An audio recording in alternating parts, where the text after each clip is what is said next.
Equation का हम लोगों ने दो एक्सरसाइज बनाया 4A और 4B, और 4C एक्सरसाइज को बनाने से पहले हमको क्वाड्रेटिक इक्वेशन के जो रूट हैं उनके नेचर को समझना होगा। याद होगा पिछली क्लासेस में मैंने पढ़ाया था आपको क्वाड्रेटिक फॉर्मूला, और वहाँ मैंने आपको निकालना सिखाया था कि किसी क्वाड्रेटिक इक्वेशन को कंप्लीटिंग स्क्वायर मेथड से जब सॉल्व करते हैं तो अल्फा और बीटा निकालने का दो फॉर्मूला आता है, -b प्लस माइनस √d/2। उसमें जो d था वो डिस्क्रिमिनेंट। किसी क्वाड्रेटिक इक्वेशन को सॉल्व करने से पहले भी आप उसके डिस्क्रिमिनेंट से उस क्वाड्रेटिक इक्वेशन की बहुत सारी इंफॉर्मेशन आप कलेक्ट कर सकते हैं। जैसे मान लेते हैं कि ये क्वाड्रेटिक इक्वेशन दिया गया है ax² + bx + c = 0।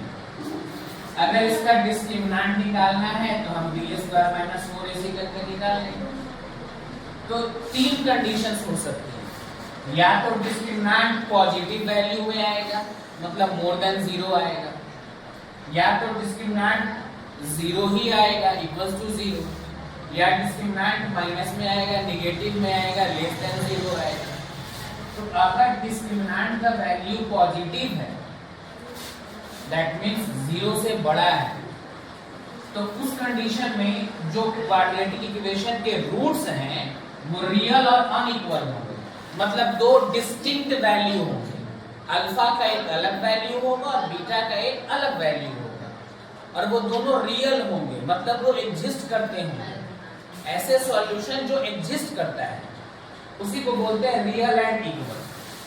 अनइक्वल अब कह रहा है कि अगर d का वैल्यू 0 से बड़ा है तो अल्फा बराबर -b + √d/2a और बीटा = -b - √d/2a। आप दो अलग अलग वैल्यू मिलेगा, अल्फा का वैल्यू अलग मिलेगा और बीटा का वैल्यू एकदम डिस्टिंक्ट वैल्यू, अलग, डिफरेंट। अब कहता है कि अगर डिस्क्रिमिनेंट आपका 0 आ जाए, d का वैल्यू आपका 0 आ जाए, इस केस में रूट रियल होके लेकिन अनइक्वल नहीं, इक्वल होंगे। रूट रियल और इक्वल होंगे, मतलब अल्फा भी से अल्फा और बीटा दोनों सेम होगा, सेम आंसर आएगा। और d यहाँ पर 0 है तो बताइएगा कि -b प्लस ये 0 है, इसको लिखने की जरूरत है तो खाली हम क्या लिख दिए -b/2 प्लस √d लिखने की जरूरत, क्योंकि d का वैल्यू बात समझ में आई। और इसमें जो अल्फा होगा वही, क्योंकि रूट्स कैसे हैं, इक्वल, रूट्स कैसे हैं। अब थर्ड कंडीशन है d is less than 0, that means d negative है, d माइनस में आ गया।